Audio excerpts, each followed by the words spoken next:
What's going on? What's going on, everybody? So we're going to hop right into things. Thanks everybody for tuning in to Let's Talk About It, Pause for Love. I am your host, Rashamar Torrance, and I'm sitting here with some of my favorite couples that I've had the pleasure of spending time with in undergrad. We are here to talk about everything about love, around love in college, because the cool thing about these people is everyone here met in undergrad. So we're just going to touch on, that, and we're going to transition, to the good, the bad, the things that people shy away from and don't like to talk about, and what led them to marriage and how is the marriage life. So with that being said, that's enough about me. We're going to go ahead and start this off, and we can start with the McDonald's, and you guys can introduce yourselves, and then from there, everybody can just pick up where they want to go from there. All right, good evening, everyone. We are the McDonald's. I am Jora. I graduated 2012, and I'm currently a professional advisor at Savannah State within our Center for Student Success and Retention. Good evening, everybody. I'm Johnny McDonald, class of 2011 and class of 2013. I also serve at Savannah State University in the Center for Student Success and Retention as a professional advisor. Really excited to be here with you all.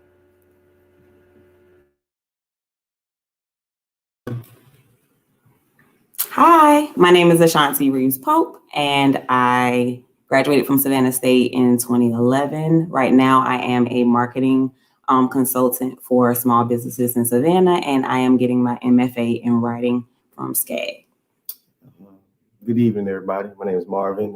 Graduated 2010, Savannah State College of Business Administration, and I'm currently a peer relations counselor at Georgia Southern University. Hi, I'm Niara Boyd Watson. I was a criminal justice major, graduated in 2011, and I'm currently a behavioral health therapist. Hello, everyone. My name is Alicia Boyd Watson. I graduated from Savannah State in 2012, and I am currently an anti-money launderer investigator at Deutsche Bank, and happy to be here. Hi, everyone. My name is Kristen Grissom. I am a May 2011 graduate from COBA, College of Business Administration. I was a business marketing major, and I now work for Georgia Municipal Association in their meeting and events department. And I do meetings, conferences, and event planning. What's going on? My name is Jeremy Grissom, 2011 graduate, criminal justice major, and I'm currently employed as a criminal investigator. Well, the money is in the building, if we have not realized anything else. My name is Rashamar Torrance. Like I stated earlier, I graduated from Savannah State University in 2012. I'm College of Business Administration with a concentration in management. I do currently work for Wells Fargo in the business banking group, and I'm also the founder of the Active Dad organization. So with that being said, we're going to hop right into things. For one, everybody looks great tonight. Because of COVID, we're doing everything virtually, so everybody has their best. For one, the living rooms look amazing. One of the ladies is not a graphic designer. She's an interior designer. We'll touch on that later, but everybody looks great. So with that being said, we're going to hop right into it. And who wants to share first? How did you all meet? So Jeremy and I will begin. First off, let's see if we have two different stories. My version of when we met was our freshman year, in the fall of our freshman year, in front of the FLLC where we both lived our freshman year. Yeah, Mr. Grissom? She met me. You know what I'm saying? Now I'm just playing. Yeah, that's pretty much how it was. Both freshmen. Kind of had a spark early on, and that was that. You know what I mean? Went through, graduating, pledge, and all that stuff together. You know what I mean? And it's 2021. We're still here. Hats off to that. Hats off to that. Who wants to go up next? We'll go next. I actually spotted Alicia in Dr. Ide's class, and that's when I actually reached out to Ashanti to get a little bit more information on this young lady. So we were fortunate enough, well, I was fortunate enough to get some summer school classes with her. So that's when we formally introduced ourselves to each other, and here we are. So. That's the nice version. I like that.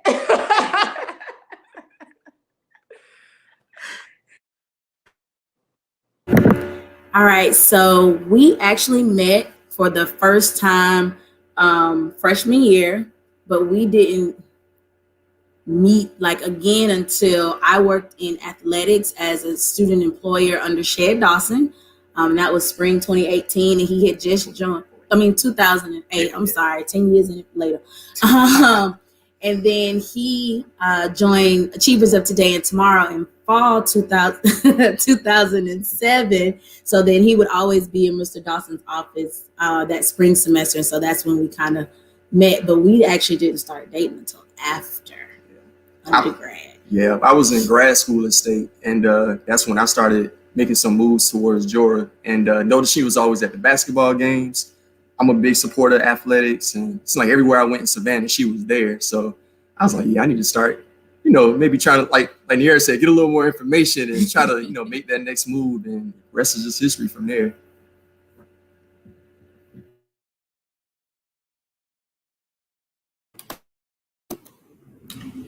I don't take credit for the Boyd Watsons, but I take credit for the Boyd Watsons. But I love y'all. Boozy and I met his second senior year and my first senior year. My sister dragged me to the bookstore. I used to wear straws. So I had straws in my hair. I had on like a hoodie. I looked so bummy. But when I saw him, everybody else was working. It was right before school started. And he was literally just like leaning on a case, like standing there. And I'm like, everybody else working and he ain't working. So I'm going to bother him. So I walked up to him and I asked him if he could help me. And I made him get like the hoodie that was like all the way at the top. She made me follow her around the bookstore, holding my books and like make it shopping with me, getting stuff off the wall. But we didn't like start talking then. Like I just literally just messed with him that day and I left. One of my homegirls liked his homeboy and she was scary. So she asked me to get his number. He worked in the bookstore too. So the only person I knew that worked in the bookstore was this guy that I was bothering the other day. So I walked up to him and I was like, hey, do you know this person? And, he looked excited to see me at first when I asked him, before I asked him that. And then when I asked him, he was like, yeah, you over there. And after that, he was kind of mean to me. Because he thought I was trying to holler at his homeboy, which I wasn't. I was just getting the number from my homegirl because I'm not scary. And after that, we left.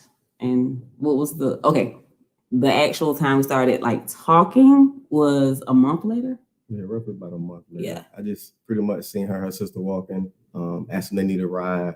And me and her were just talking. Then we just realized we had a lot of stuff in common. And yeah, we pretty much just started talking and chilling every single day since. Yeah. We've only like been apart for 14 days. Something weird like that, Yeah. Okay, so since we've gotten into, how did everyone start dating, and we can see, in some cases there were some people that were crushing harder, some people playing hard to get, which is usual. Speaking of hard, what would you all say was one of the hardest things with dating in college? We all see, we got shows now like Grownish and a lot of shows that are centered around college life and dating and hookup culture and all of those things. So what would you all say was the hardest thing that you guys went through while trying to maintain a relationship in college? I think we'll go first. The hardest thing for us was both of us wanted to be Deltas and trying to date and, be in a sorority at the same time and, social stigmas and opinions surrounding that. So, you know, we kind of had to be confident in ourselves and in each other and kind of rooted and grounded in order for, you know, both of us to be able to get through those processes and, you know, maintain a healthy relationship at the same time. So that was a difficult task to get through. Yeah. That was real love right there. That's yeah, y'all had to hold each other down. Down, all the way down. But the same thing with you guys, Jeremy, as well. You all had a similar, you know, situation. I know you were saying when both of you all joined an organization as well, correct? Well, we were both a part of non-Greek organizations, and I was part of a Greek organization too. So that definitely took a toll. And then just later on, down the road, you know, maybe junior year, when you start trying to develop your career, you know what I mean, and you have to go different places because, you know, I might have had a internship in Atlanta for the summer, you know what I mean, and she might have had to be, you know, in Macon. And at the time, I don't know, I wasn't rich like some of y'all folks, so I didn't have no car. You know what I'm saying? Like listen, Johnny will tell you, I was working with the U.S. Marshals, catching the train to work. You know what I'm saying? So, you know, I think and then growing in different spots. So, you know, I'm doing what I'm doing for Kappa, you know what I mean? And, you know, she focused on school. So we growing here and growing there. And, you know, that was definitely the biggest thing that we had to, you know, fight through, just growth and trying to stay connected through growth in different spots. You know what I mean? The campus seems small, but it's really big when you think about it. Well, I can't say for now, but as much as we had going on, it was something to do every day.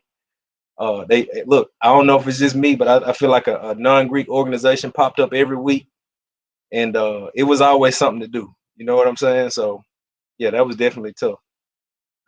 If you were in a Marlin organization at one point at Savannah State, you would have thought you were in a Greek organization. You couldn't tell. Everybody was strolling.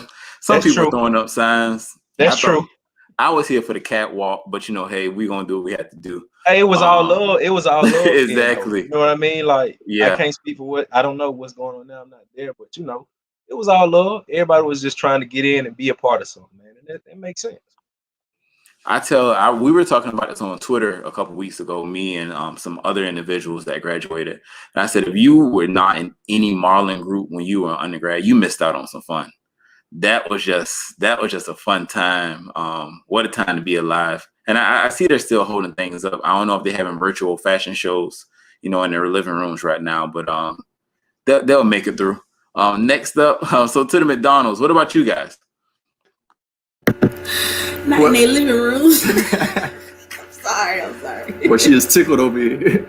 But yeah, we didn't really date in undergrad. I was in grad school when I officially started trying to make my advancement towards Georgia. So, you know, for those who are familiar with grad school, of course, it's a lot of work involved with it, especially when you're close to finishing up and you got that capstone, that huge paper, and just all the assignments that come along with that, and internships and things of that nature. So, you know, she just graduated. She was getting into her profession. I'm still in grad school, so you know, we didn't really have any challenges, but at the same time, we were able to make sure we became a priority to one another, you know, getting to know each other, learn about each other, likes and dislikes. So we didn't really get that whole undergrad experience compared to some of our peers.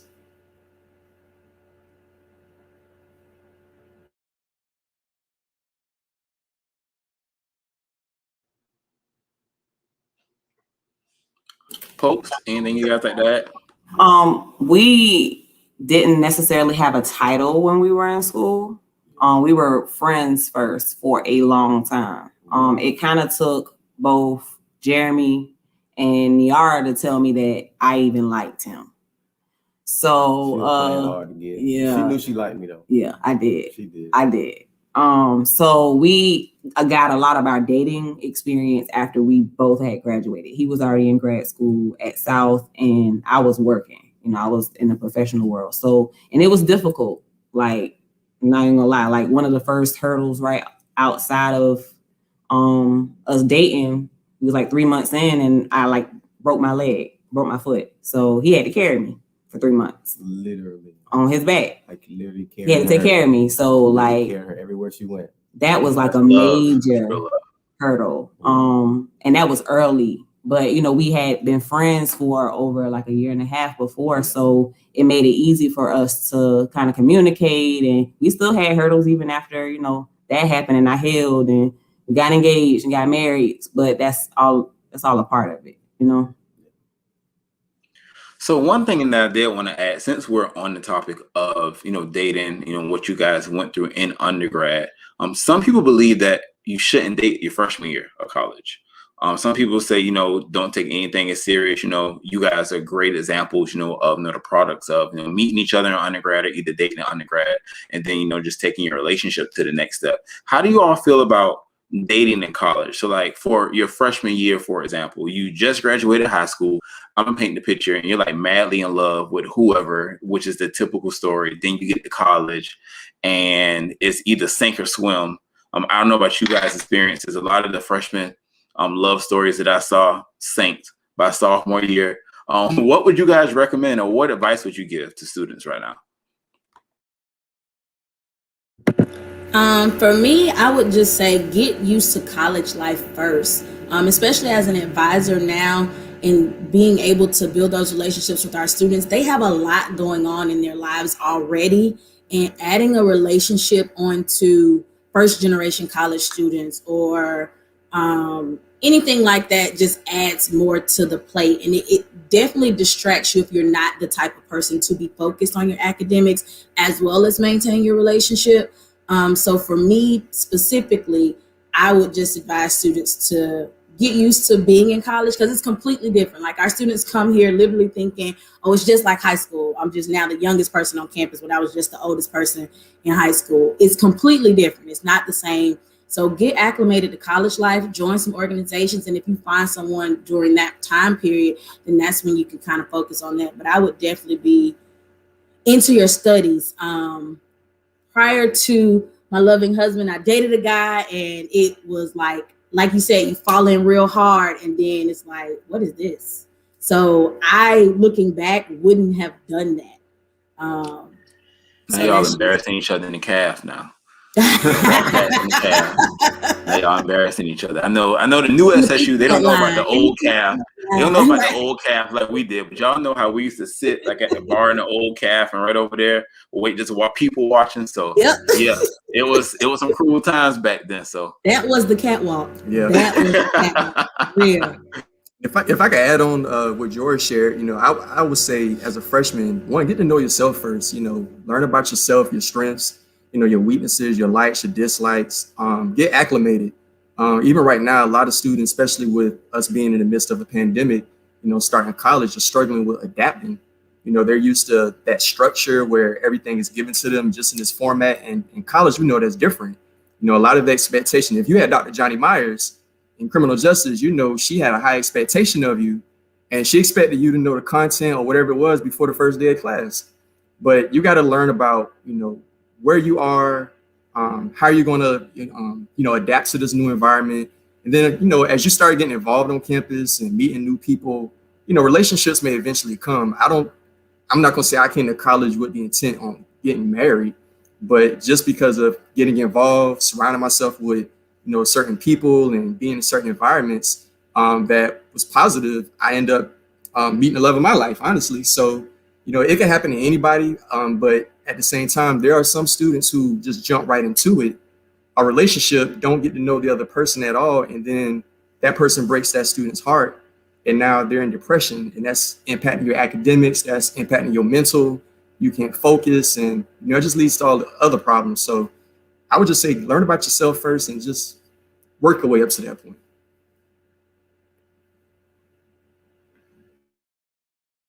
Yeah, I agree 100% with you, Johnny. Did anybody else want to add on before we touch on the next topic? Yeah, let me first say shout out to Dr. Myers if you're watching. We love you to death. You can't say that name and not show respect, man. But yeah, I absolutely agree. I think that I wouldn't say necessarily don't take anything serious, but there's a lot of challenges that people face. I'll just say for myself, I faced a lot of challenges in maturity because I came from a single parent home, and I was first generation. So not only was I battling that, I was still trying to figure out who I was. Then you start throwing in, being a part of organizations, learning your place there. You know what I mean? Getting prepared for your career. But I will say, sometimes, time apart is not always bad, because if it's meant, it'll grow back. You know what I mean? And I've seen that happen. So sometimes, you need that space to grow. Know who you are. Know what you need, and then you can start asking what other people.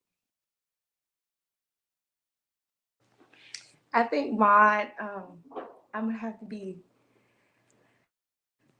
the antagonist here. I think that without being a little bit adventurous and having those moments where you fell in love on Tuesday, you was out of love by the time y'all made it to the Q party, that's what makes college. I don't want to be the person to say that you should not be focused. And for some people, it doesn't work out that way. You probably should stay focused. But that's what made the experience fun, to be in love, be out of love, friends with this person, not friends with that person, struggling in this class, and then you made that B. Like, thank God, I would say, like, if love comes, it comes and it goes. But when you look back on your college experience, I know for us, we still laugh about college. I mean, currently. Yeah. We will sit down on a random Wednesday night and laugh about all the dumb stuff we did. And it just made the overall experience, and you thinking back to the relationships that you probably messed up, and some of them you probably continue to grow and nourish in your adulthood. Just make the experience overall worthwhile. And yeah, Alicia, I can agree with you on that. I was looking for the curveball in here. Everybody was real. Black love and everything. But yeah, I was looking for the curveball, because just like you said, it's going through the emotions. Like Jeremy was saying, it's finding yourself. Like, college it's a ball, built up of a lot of different things, and you have to go through the processes.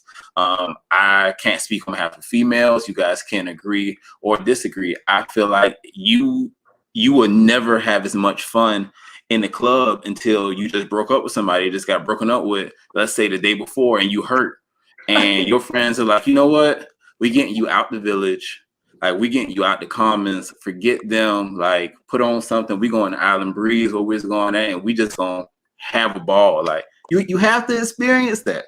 You have to experience that. So that was great. So speaking of growing, a good way to transition, you all are here today because your relationships grew to the point where you all are married. What are some of the things that you would say helped you all identify that, this is the one, like, I want to do this, let's make this, let's tie the knot, and just tackle life together? I'll speak for us, for myself, when Jeremy and I had that time apart. And I was able to find Kristen, find myself. Jeremy was able to do the same thing. Being able to have that time apart, definitely, for me, helped with that.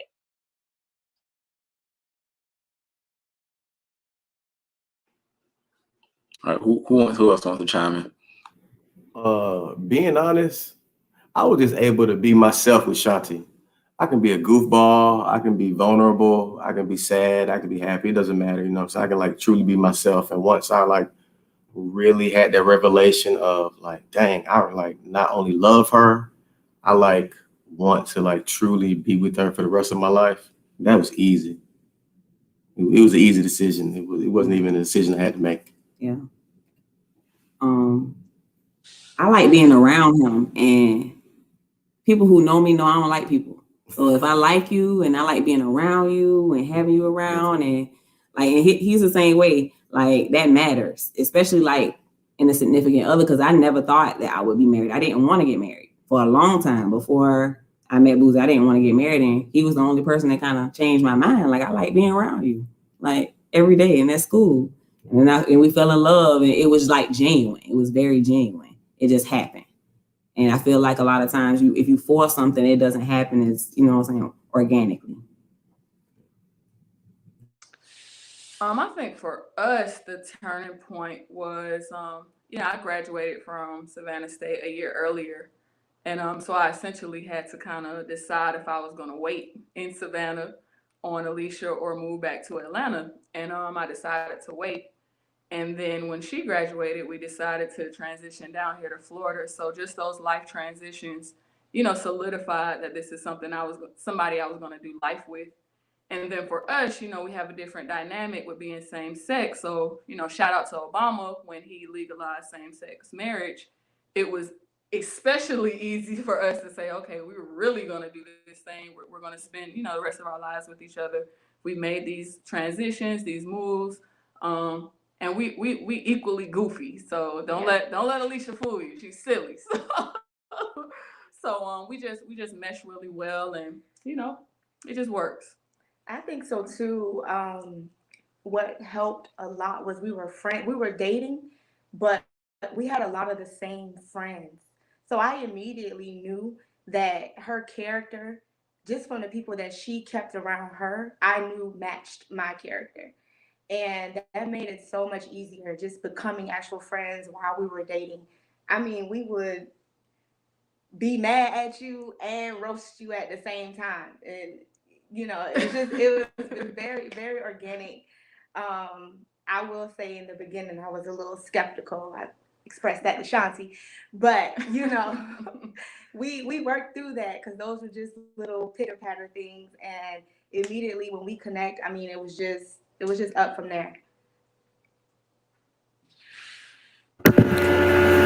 For us, I think for us, it was very important for us to be equally yoked. So in our conversations during the dating period, we kind of found those similarities, because you don't want to put yourself in a situation where you're with someone and you want one thing and they want something else and nobody's willing to compromise. So for us, we really wanted the same things in life, and it's really funny because he used to do the tours at our church, and my mom would always go on this tour of First African Baptist Church, no matter how many times she came to Savannah to visit. And she would always tell me, that young man is really, really nice, and I like him for you. And I was like, Mom, that's just Johnny. Like, we just friends, girl, chill, right? If you watching this, Mom, I love you.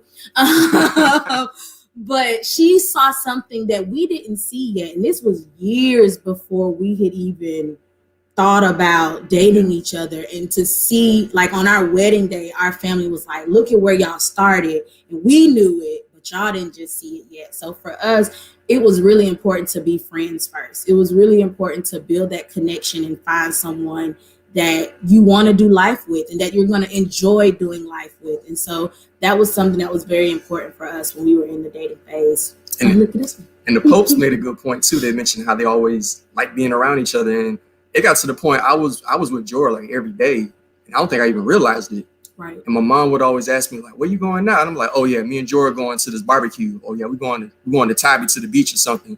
And she'd be like, "Man, y'all dating? You just don't know it yet." And she's like, "When you gonna ask her out on an official date?" And I was like, "Yeah, I'm getting there. But just having those intentional conversations first, getting to know each other. She was very authentic. No matter where you went, who she was around, she was always true to herself. And like you said, that character was there, the integrity, and then just being like-minded, like doing the same things. And I know you all personally. I know we all like to have fun. We all went to school together. So that was a big thing for me, liking to do things fun and just have a good time. So doing those activities helped us out a lot. Yeah, growing with each other, hanging out, just getting that special time in the bond, I would say, is extremely important. Like Jorah said, her mom, she saw who Johnny was before she actually saw, who she was. And I know me personally with my wife, it was a situation. I'm a great grandma's boy, and I took Ebony over to my grandma's house, and my great grandma, like after she left, was like, Bubba, I like her. I was like, oh, okay, cool. She was like, I like that one, Bub. And I was like, oh, all right, cool. And I told her, I was like, my great grandma don't really like a lot of people like that. So if she like we may be a little something, a little spark there. So since we're on the topic of marriage, quick topic I wanted to touch on was weddings. I can, for the most part, I feel like I remember somewhat of seeing you guys' weddings on social media because I wasn't invited to any of them. But we know Alicia went viral. You guys went viral. And I know you guys' wedding was in downtown Savannah. Johnny, your wedding was at Savannah State, correct? Ashanti, was your wedding at Savannah State as well? Okay, I thought so. All right. And Kristen, you guys' wedding was at like a really fancy place, like was it Macon or somewhere? Where We was did it? get married in Macon, in my hometown. Yeah, That at the was, and it terminal was like, station. yeah, it was like the big ceilings. Big ceiling. Y'all had real tall ceilings and You everything. know Beautiful, what? beautiful gowns. There was a lot of beautiful gowns in the house that night. But do you guys feel some people are like, oh, like small intimate wedding? Some people want to have like, you know what, I'm only getting married once. Like I want to go all out. Like, how do you all feel, on regards to approaching your wedding? So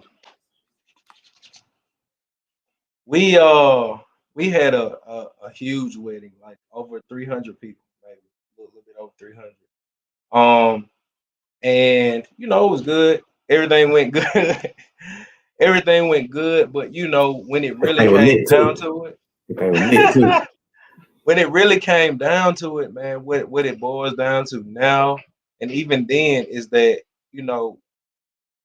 when it really hit the fan, it's just me and her. You know what I mean? So I enjoyed everybody that came and all the people that came. You know what I'm saying? But I think it's more important to focus on. I see a lot of people going broke to get married, and that makes no sense. You know what I mean? Don't get married and then go to your honeymoon and come back home with $10 in your account, man. You starting out wrong. You know what I mean? So I would say if that's what you desire and you can do it, but I would really say take that time to have that conversation with the person that you are planning on getting married to, or if you dating them, those are conversations you have in the beginning, to know where somebody's head is. For me, I had never seen a wedding. A lot of this stuff was my first time doing. So obviously I wanted her to have whatever she wanted, but just looking back, I could have took about 250 of those people out. And I would have still been cool with just about 50, and I could have saved about $10,000. So, you know, again, just driving that point home, man. And even now with our kids, it's just us.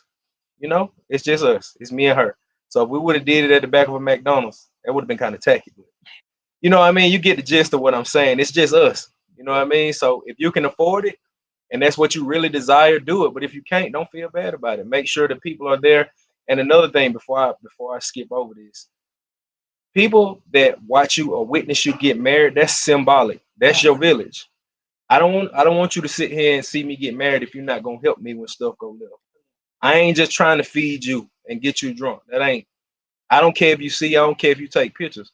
When I need help, you know what I mean. When we going through something, when my kids need something, I need those people who witness that union to be there for us. You know what I mean. And luckily, we've had that plus on. So yeah, that's my take on that. You got anything? I'll talk to You took the words out of my mouth. You did said that very well.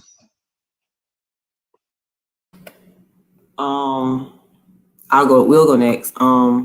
I appreciate the fact that I don't know if we had foresight, but we had the wedding that we actually wanted. Our parents picked something that they wanted to help with and they helped, but for the most part, that was us. We did it. And we lost a lot of people since we got married. So we look at those pictures and a lot of that day, that's memories for us. So I kind of have like a mixed, feeling because we really could have took our honeymoon a little bit earlier and did a lot of stuff, with the money that we spent to, have the wedding that we wanted. But at the same time, I can't take those memories back. Like those are, some of the best pictures I have of some of the people, that have passed away. So I appreciate it. I just say be realistic with your plan and, actual wage. If you have it, then that's fine, but just be responsible with your spending. You know what I'm saying? So if you got it, that's totally cool, but that's not necessary that you have to spend everything on this one particular day. So just be responsible with your spending. That's what I would recommend, honestly. He telling y'all he got it. He do.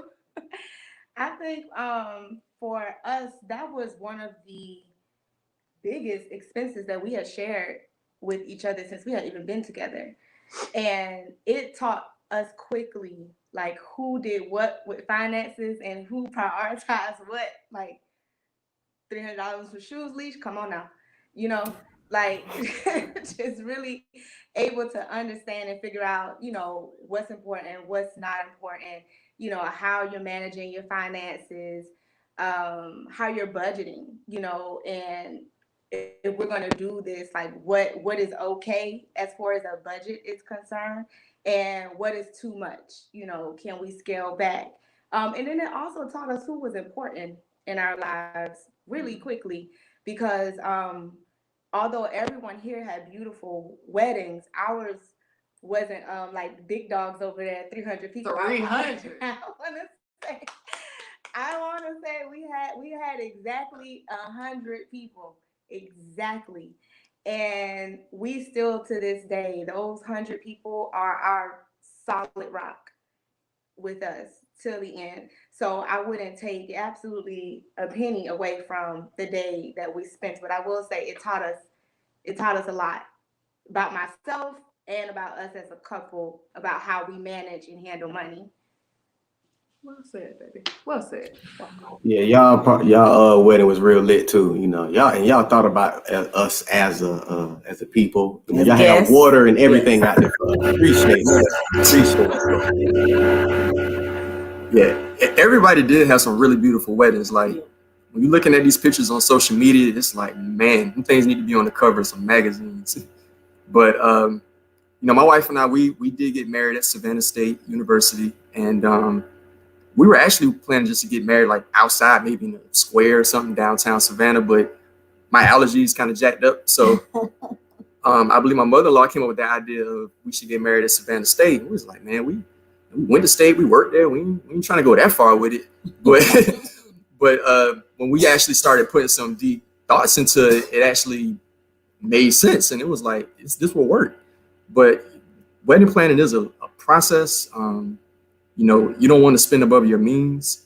And I learned so much about how the smallest things add up. Like when we finished the wedding and we went back and calculated everything we spent, and we was like, hold on, how did we spend that much money? How do we even get there? And you don't even realize it. But, from cake toppers to seat chair covers to the plates, when that one person don't show up that you invited, that kind of make you upset too, because you don't spend a lot of money. You see dollar signs on them plates. You literally see dollar signs. Listen, I kid you not. I was at the Pope's wedding, and somebody at my table didn't show up, and my wife was embarrassed. I was like, I'm eating that. I ate somebody else's plate, and I was so glad. Kristen, don't be mad at him. I'm so glad you did I was that. full, but I know how that was. I was like, I'm eating this. That's my dog. The food did not go to waste. Appreciate that. Hate it. But I think a lot of times people don't understand, like, those little things are really important, because that's money you paying out of your pocket, especially if you don't have that kind of financial backing from others that can pour into what you're trying to do. But it was great. It took a lot of planning. It was fun, but I was glad that we actually started with over 300 people, and Jorah has a huge family, and he know everybody in Savannah. And I have a huge family, but I know everybody in Savannah. So everyone, you getting married? Can I come? Can I come? Can I come? And you can't invite everybody, unfortunately. You just have to be realistic about it. And it was a fun experience. And I think next time around when we do those, it's time for that vow renewal. And when that time comes, we know we can trim that list down a little bit. A lot of it. And just like how everyone said, the people at your wedding are your village, right? So we, like you said, we had people who's like, oh, I didn't get my invitation because you're not invited. We love you, but honestly, you just want to come for the show. And I think it may have been Shed or somebody told us, you don't want to plan for the wedding, you want to plan for the marriage. And so that was very instrumental when we were planning for our wedding. It was like, okay, this is just a day, but we plan on doing this, like you said, one and done. So this the rest of our life. We really need to be planning for everything after that day. So it was very important to us that we had those people that were there to support us. And like the Pope said, it was a lot of people in our pictures that we don't talk to anymore. And that's just life. Like, you grow apart from people. But in that moment, it was good to have them there, and we shared that moment then. But we lost some family members since those pictures, so we're able to reflect on that as well. But it was fun. Looking back afterwards, you literally see dollar signs. Like, you didn't come, that's $75 I spent on you. And there was actually an incident on campus on our wedding day, and I'm not gonna go into details because I don't know who's listening. But our wedding was postponed like an hour and a half or something, and I'm just sitting around like, what's going on? Where is everybody? Why haven't we started? My whole wedding party's like, girl, it's still 2:00. And I'm like, no, it's not 2:00 for 2 hours, y'all. Y'all can't just be lying to me like this. So that was a lot of people couldn't get on campus that day because of the incident. A lot of people couldn't come to the ceremony. A lot of people couldn't come to the reception. So it stung a little bit when you look at it on the flip side of what was missing. But like JG said, it was family members that was like, oh, we'll take this. Don't worry about it. We'll do that for them. Don't worry about it. And then we came home with a lot of our coasters. So we got, thank you for those that didn't come. We got tons of coasters. Good coasters, good strong coasters. Yeah, Johnny, on the McDonald's. To me, when I saw you all, I didn't know, what you all were planning for your wedding. It made sense for you two to get married on campus. I was like, they like the Savannah State couple, like Savannah State love story. That made complete sense. And I really enjoyed, listening to you guys, talk about your weddings and things and those things, because for me personally, I've only been married a year now, but, once we did propose, it was like, all right, we're in wedding planning mode. And like, we put my line brother's a videographer. So he like posted the video on Facebook. And like you guys were saying, I began to get texts out the woodwork. Like, I can't wait. Oh, I'm ready for this, man. I got my outfit planned. I'm sitting here like, I haven't talked to you in God knows when. So we began wedding planning, and my wife wasn't really feeling wedding planning. So it was like, begin planning, stop a little bit, begin planning, stop a little bit. And then next thing you know, she's pregnant. So once she's pregnant, we're like, you know what? Let's put this on the back burner right now. We can't really plan a wedding. And honestly, after we had my daughter, we were talking about like marriage stuff and the wedding stuff, and we were sitting in the bed one night, and I was like, you know what? Let's just get over it. Like, let's, we're saying we're gonna do this, we're gonna do it this way because I'm extra, so I wanted it this way, and she wants her perfect wedding. I was like, we're talking about all of this. Let's just get it over with. And she was like, when? I said, let's go get married. She said, when? Next week. Like, you sure? Yeah. I said, we're gonna go get married next week. She's like, but that's not gonna give people enough time. The right people will make time. Like, we're gonna get married next Saturday. She's like, where? I'm going to take off work tomorrow. I'm gonna drive around the city of Charlotte, and I'm gonna look at places and take pictures of outside spots. I came back the next day. I had 6 pictures. Here, pick a spot outside. You call your 2 best friends. I'm gonna call my 2 best friends. You call your mom, call my mom. Everybody came up to Charlotte next weekend. 15, 20 minutes in the park. Boom, got it over with. Went out for drinks and food afterwards. And I was like, all right, we got that over with now. Because we already got the family structure. We already have all of this. Now we can take our time.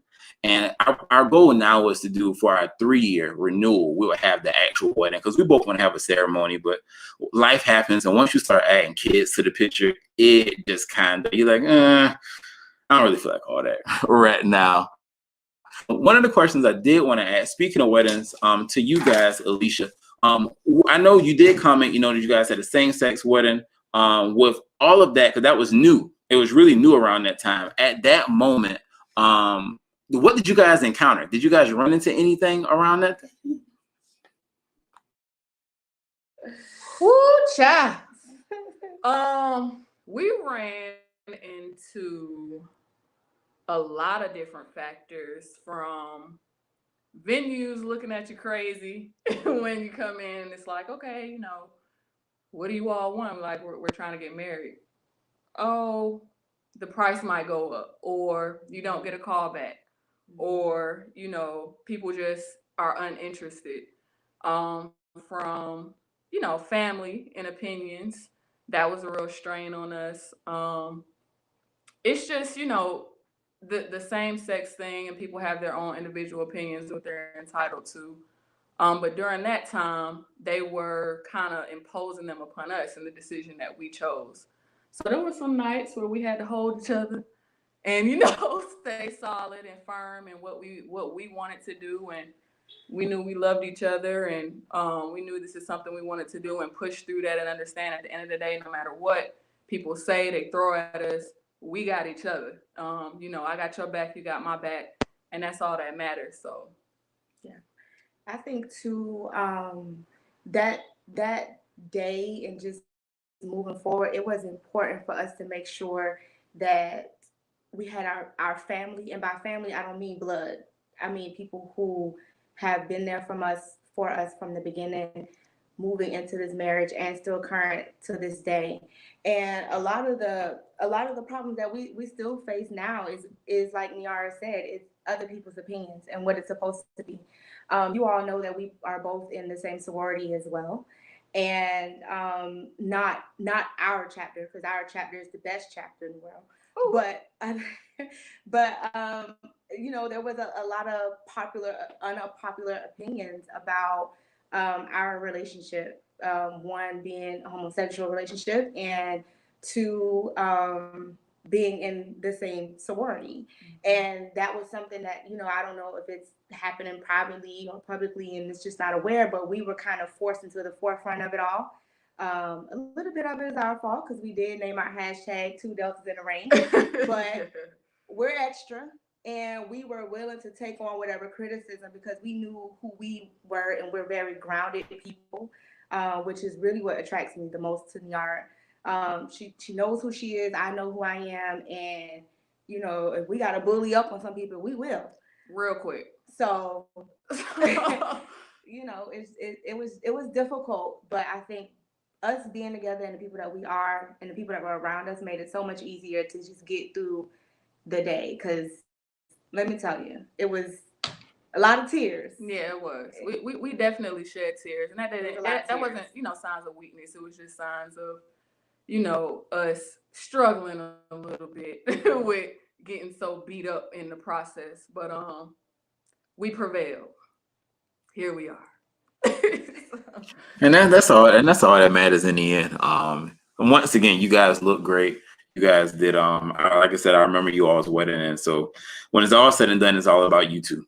That's what love is, that's what marriage is in general. And that's something, for everyone, even everyone watching, to realize that, whenever you make any commitments, let it be a relationship, you take it to the next step when it comes to marriage. The overall is you two. It's you two against the world. And that was something that I know my therapist told us. We were in, couples counseling. She was like, when you get married, you guys are a unit. So if this person isn't associated with your wife, you can't associate with that person. Like everything that you guys do, decision that you guys make, you want to move as a unit and make sure, that you guys are always, it's that united front that you're always together when you make decisions. So that's a good way to hit on our next topic: therapy, couples therapy in general. What did you all take? Did you guys do marriage counseling, or have you all just did couple like premarital counseling, or have you done couples counseling in general? How do you feel about that? We'll start. Yeah, we definitely recommend counseling. I think we've been doing it as a couple and individually almost 3 years now. Honestly, I don't even know if you know, JG, but you actually were the first person who kind of gave me the spark to start looking into therapy. It started from a conversation I had with JG, and roughly about 6 months later, I finally got the courage to start looking up therapists in the area and things. And I had my first session, and I felt amazing after that. I kind of came home, told Shanti, and we actually go, like I said, we go to the same therapist, and it's been amazing. I recommend it. It's, as far as me personally, I've been able to learn a lot of different things about myself, the last 3 years. And, as Shanti mentioned, we've encountered a lot of loss since our marriage and things like that. So even having therapy set up prior to certain things happening, it's definitely been a very huge benefit to myself personally, and definitely to our marriage. Seriously. Absolutely. I we had premarital therapy, counseling or whatever. You have to do it with the person that is marrying you usually. And we did it, and it was, in my opinion, a waste of time. And then Now, why would you say that? Why would you say it was a waste of time? Because number one, the people who were doing it, they didn't really know us. So I think a lot of the issues that they were having, they projected onto us. It was a couple. So I mean, it wasn't beneficial. Like we had a better experience going to my pastor at the time. When we were, before he passed, Pastor Greg Tyson. He was doing our couples therapy, and he was supposed to marry us, but unfortunately he passed away. So we, went toward the couple, and that was, like I said, it just didn't go well because they didn't understand us and know us, and they projected onto us their issues within our therapy session. So it made it awkward and weird.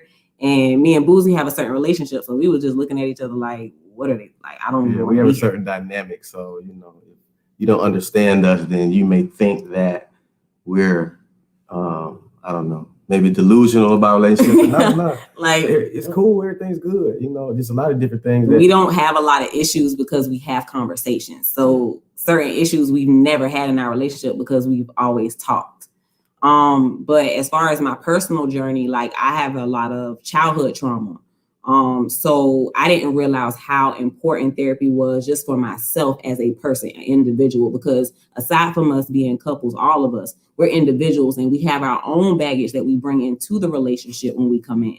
And I think a lot of times people don't unpack that when they come in the house. We leave our bags by the door, they collect dust, and then they in the way now. Like when you're trying to move other stuff around, you're trying to bring new stuff in, and unpacking just my individual stuff made us better too, and that's so important. Like, I think just as like you was talking about in the beginning, like just as a mental health aspect, you have to understand who you are.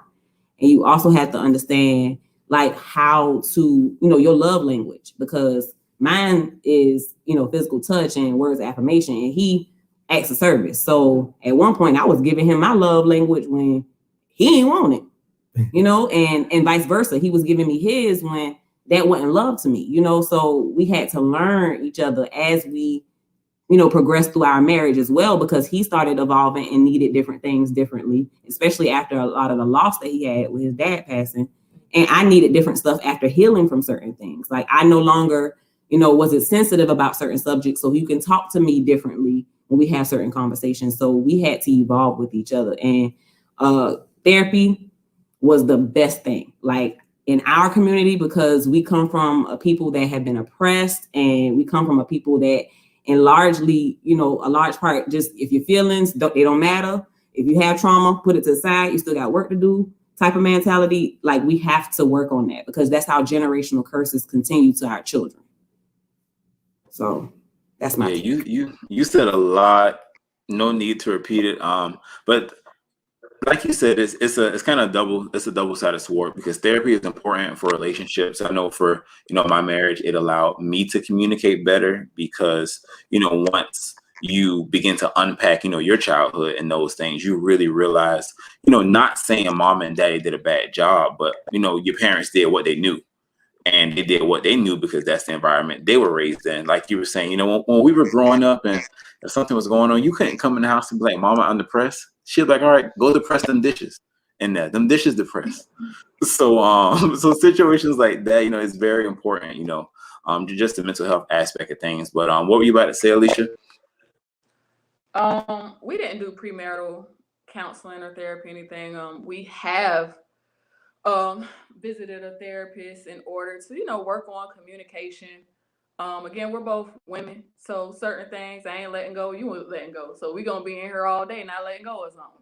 So just learning how to be patient with one another in order to get points across, so that we're actually listening and not just waiting to respond was a big thing for us.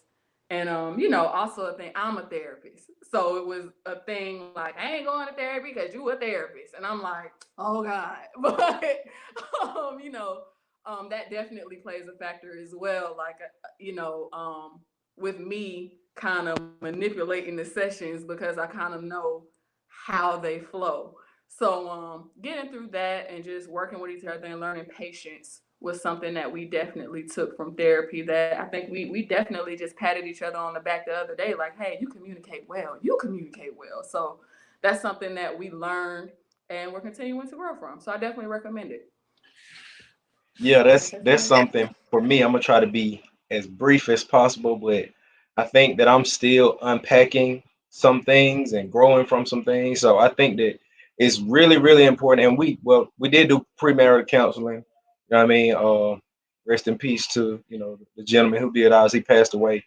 But I think that so my I have a lot of things that need to be unpacked, and so I have to be really on it when it comes to therapy. I'm a black law enforcement officer.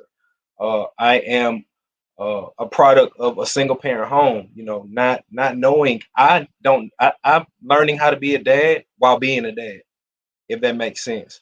And I come from a place where society tells us that that's your job. You're supposed to be tired. You the man. You know what I mean? And so I carry that because the burden is, for one, I have to be better than my dad. So I thought. So that was my journey of being a father up until June. And then, as a man, they tell you that you're weak if you can't take care of your family, but you can't take care of nobody if you can't take care of yourself. You know what I mean? And in doing that, my father passed away last year. So I completely lost my direction on what a father is because I was just trying to be better than him. That was how can I be better than this man?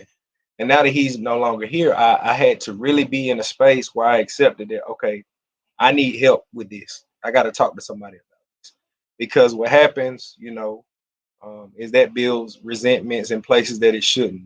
You start to do things that you shouldn't, and you bear a burden that you don't have to, and then there's no way you can be the father, husband, or just person that you want to be. So I think that group counseling is definitely needed. I agree with everything that everybody said, but I think you should do your own work as well. And I think that that's what marriage is. We see the big picture, right? And we see, I've heard people tell me, "Oh, your family's so beautiful." You don't know what I went through for my family, though. This year was tough for us, and that's just that thing where you have to address it, whether it's tough or not, because that's what marriage is. It's a process. You got good, you got bad, and you got real bad, and that's just how it comes. And for the boys, they already set to go because they've been through it from the beginning. You know what I'm saying? And so when you come out on top of some of that stuff, you got to have counseling to decompress, or you just carry it. And then you put something on top of it, something else on top of it. You ever seen somebody stuff a whole bunch of shoes into a closet, and then they just, close it? Then when they open it, everything fall right on top of their head. It's that's it. So I agree with everything everybody said, for sure.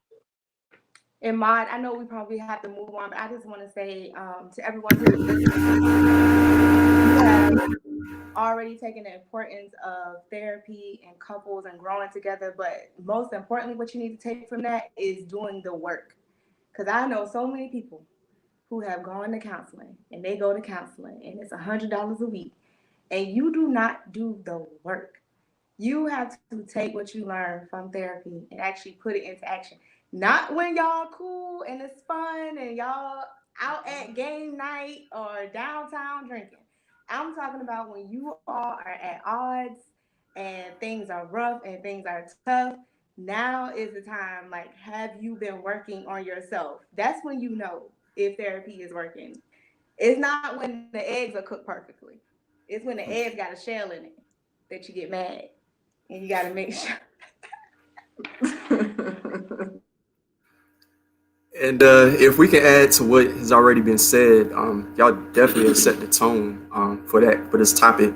My wife and I went through marital counseling as well with our pastor, Pastor Thurman Tillman, and it was very insightful. I learned a lot about myself. I lost my father in 2006, my first semester of college at SSU, and I didn't really take the opportunity to ask a lot of questions that I should have if I knew that that was going to be that time when my dad would transition. So, my pastor is also like a father figure. And for the Kappas, Brother Tillman has always been there for us, and he's always there to guide you and try to steer you in the right direction. But in my session, he met with us as a couple, but he also met with us one-on-one too. And I learned a lot of stuff that I never would have thought about. And so many times you see marriage from like a picture or a movie and it just look picture perfect, but you learn about, like JG said, the good and the bad, the ups and the downs, and how you get through that stuff together. And also we have a close circle of friends, and I'm sure we all have our close-knit friends, and it's important to talk. My wife and I, we do a lot of stuff together, but it's also times where the fellas want to just get together, because that's an opportunity for us to vent and just share on what our experiences are, and we grow from that. So I consider that to also be a form of therapy too. And I could say even when we were getting married, we had people trying to pour into us that weren't meant to pour into our lives. Right. It's like people find, hey, you get married. Oh, well, my wife and I want to meet with you and your fiance. And you already know their reputation, their motives. And it's like, and as the man of the relationship, you got to be the one to step in and protect your fiance, your wife, and tell her like, hey, I appreciate the offer, but we not going there with that. So, everybody's not meant to pour into you either. And I think that's important too, because people do have ulterior motives, but counsel is very important. And I did learn a lot from it. Yeah, that's very important what you added, Johnny. Is don't let everyone pour into you. Sir, ma'am, I'm not Tasha Cobbs. I'm not asking you to fill me up. No. Yeah, it was a lot of stuff that I've been, trying to dissect that we have talked about. One thing that I do like that Alicia stated was, I like that within our generation right now, the therapy conversation is happening. I think we have a lot of mental health advocates when it comes to like Taraji P. Henson, Charlemagne, and the work that he does on the Breakfast Club and how he pushes the narrative. And, I began going to therapy, and then I would talk to my friends about it, to where like 4 of my friends started going to therapy. So I think, everything that you guys are saying, I'm reading some of the comments from online. You guys are getting really good responses and everything. It's extremely important that we, continue to push the narrative and we talk about these things, because just like JG said, you can go as a couple, but you have to do the work individually as well. And doing the work is not just going saying, hey, I'm at therapy, and you posting a picture on Instagram in your story saying I'm at my therapist's office. Because some people that claim they're doing the work, I want to talk to their therapist and be like, what they talking to you about?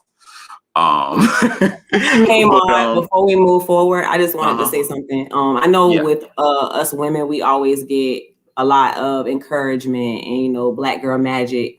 We always talking about that, but I wanted to say something specifically to the guys, because me and Boozy have had a conversation like over and over again about his feelings and his emotions mattering. And a lot of times Black men do not feel like y'all feelings and y'all emotions and the things that y'all go through on a day-to-day basis, being our rocks and our protectors and providers, for our households, it matters. Even Niara, as, a more dominant woman, you are the provider for your household. So y'all feelings matter. Y'all talk to your spouses. I tell Boozy all the time, sometimes I have to remind them more than once, but talk to your spouses about how you're feeling and what you're going through. Constantly have that conversation, because if you don't, it will, like JG said, it will build up and it will cause resentment. And that'll be one of the things that always sparks something. It'll be that trigger. So talk, have an open dialogue with your partner always. Yeah. So, people who come from environments like some of us has come from, we've experienced a lot of things, seen a lot of different things and stuff like that. So we've built up certain behavior to protect ourselves, to make sure nobody, can harm us. You know what I'm saying? So that's why I definitely, like I say, champion and recommend therapy. And that's kind of like what she was saying, we're so used to bottling up our feelings, and really, our environments lets us know, don't nobody care about you. It tells you every day, nobody care about y'all. Don't nobody care about what you've been through, none of that. You better continue to do what you have to do and move on. So, once you get an individual in your life who genuinely cares about you and shows you that they actually care about you, how you feel, care that you actually happy, care that you sad, and a variation of other emotions and things like that. You got to make sure you definitely acknowledge that. So Baby, I appreciate it for real, straight up. No problem. I appreciate it. No problem. Really. And to y'all, we appreciate y'all because y'all are setting the tone. Y'all are raising, the children that you are putting on this earth, and you are pouring into them and feeding into them, and we appreciate it. So I love y'all, and we love y'all, and y'all talk to us. Yeah, so please make sure it's extremely important, that, like we were saying, we communicate with your partners, guys in specific, something that I found, to be a little more therapeutic as well. You have an outlet, I'm not saying don't use your wife because our wives are here as our partners, but, with your friends, I feel like you need guys that are in the same situation, as you. Like you have to have married friends. Me and my friends, we have a group chat. It's called the Husband Hotline. Everybody's married, and what we just talk about. We talk about everything, but what I do like about it, the most is, when we have those, because everybody's in therapy. When we have those moments, like mentally, these past 4 days have been draining.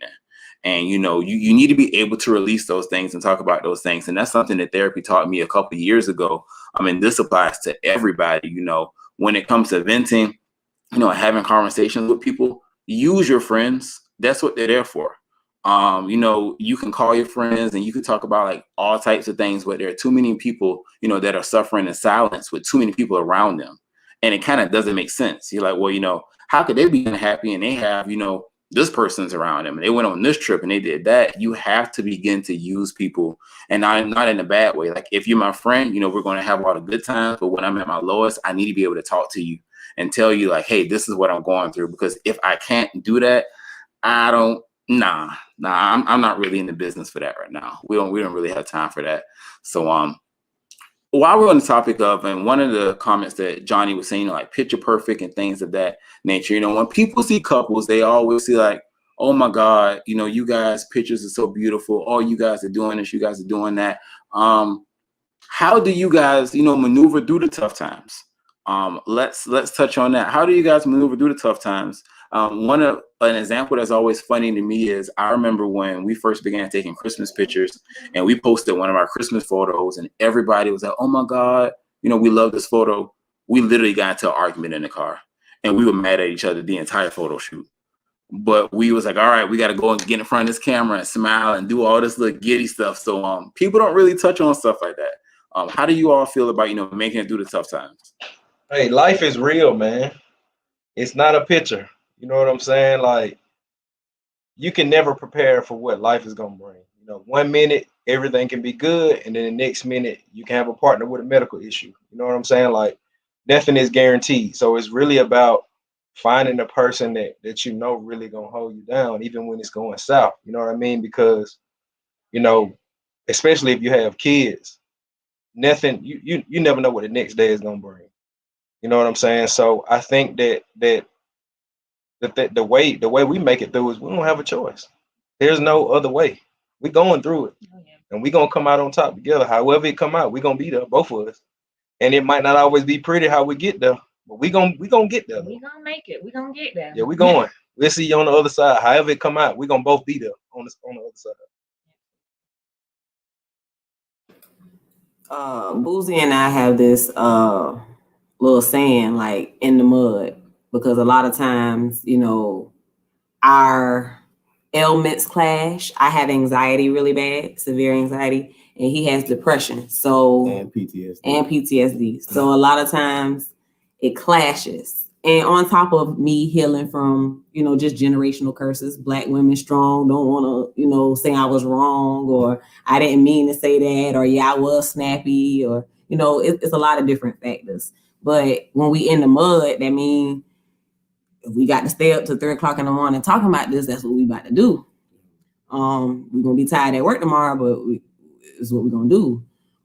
Because my whole thing is I ran all my life from certain things. If it got to a point and I ran from it, you know what I'm saying? When it got too close, I ran from it. I can't run from the person I chose to spend my life with. You know what I'm saying? We in this house, where I'm gonna run to. I can run to the other side, but I'm still gonna see you. So we have to, kind of talk through that. And a lot of times I have to be honest and be like, I'm anxious right now. That's probably why I reacted this way. And it took a little while to get there. A lot of arguments, you know what I'm saying? Good days and bad days. I don't even call them arguments, honestly. They're disagreements. Call them conversations. Yeah. You can call them, yeah. Difference of opinion. Disagreements. But for the most part, I think it has pushed us both to kind of grow with our communication skills, because our parents did not communicate. No. They were mad at each other. They didn't talk. And then on my side, they didn't talk until they wasn't mad no more. And then on his side, it was they didn't talk until they weren't mad no more. Yeah. Like, type of situation. And that's toxic. And like, I think in a lot of ways, especially with Boozy, because his parents made him like be the moderator, or the, like the person in the middle, like that put him in a position a lot of times where he'll build up a wall. And, of course I can't get through that if you don't want to talk to me. So it's all about being in the mud together. I'll say this, dang, I don't want to put my folk out there like this, but I'm going to say it. I grew up in a household where if my parents was arguing, they literally sleep in different rooms for years. So I'm used to watching behavior where if you're upset with somebody, you ain't got to talk to them until you feel better, or y'all just sweep it on the rug and act like nothing happens, and nothing happened. So I went into our relationship knowing that that's not the way to communicate and that's not the way to handle problems, because I always knew and decided that I wanted a healthy relationship. I didn't want my marriage to be toxic. I hate to overuse that word, but I just didn't want my relationship and my marriage to be, I don't want to throw them out there, but I didn't want to be a relationship in a marriage like my parents. I didn't want that. So I made sure that, we built a certain foundation at the very beginning, from being very, very, very honest with Shanti. She had to learn that about me, like have a certain type of honesty that everybody is able to deal with.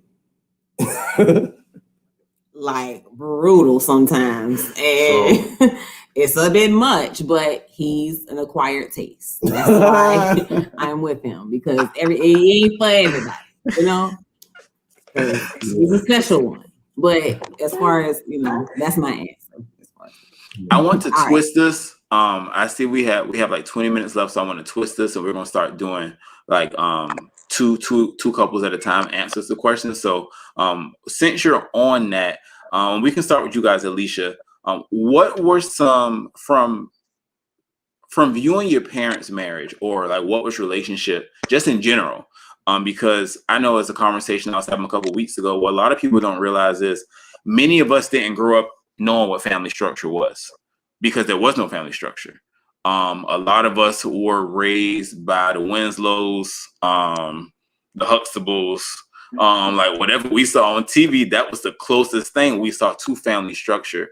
So, then when you enter into a marriage, it's kind of like, what do I mirror? It's like everything's kind of trial and error, because some people didn't grow up with an example. So if you grew up with an example or without an example, what were some things, Alicia, that you guys wanted to model in your marriage? And the same thing for you guys, McDonald's. So I would say we both grew up in single family homes. My father, however, was very, very present. And what I would say we would take from it, it would definitely have to be loyalty and honesty, was the two biggest important things for us. What would you say, Bev? Yeah, most definitely loyalty and honesty. But contrary to Alicia's upbringing, I didn't come from a mother, father, none of that. My grandmother raised me. So it was a lot of maturity. I had to grow up early. I was the oldest, so I kind of already knew how to take care of things in a household. So that translated over into my marriage, to where certain things I already knew how to do. Like I would tell Alicia, like, oh, I know how to cut the grass. I know how to hang Christmas lights. And she was like, what? And it's like, those things helped me kind of flourish in our marriage now, I would say. Definitely. So for us, Johnny grew up with both of his parents in the home. My birth father, my biological father, who's still a part of my life, but my biological father and my mother split. And so I was really raised by my stepdad. And so from the time I was 3 until the time he passed, he was my father figure.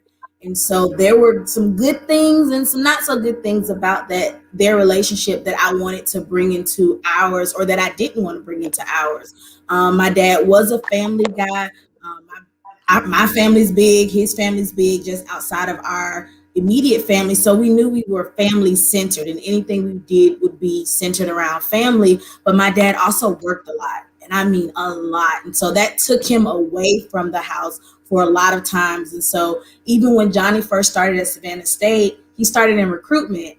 And so he was gone all the time. And so for me, I was like, man, I'm at home by myself.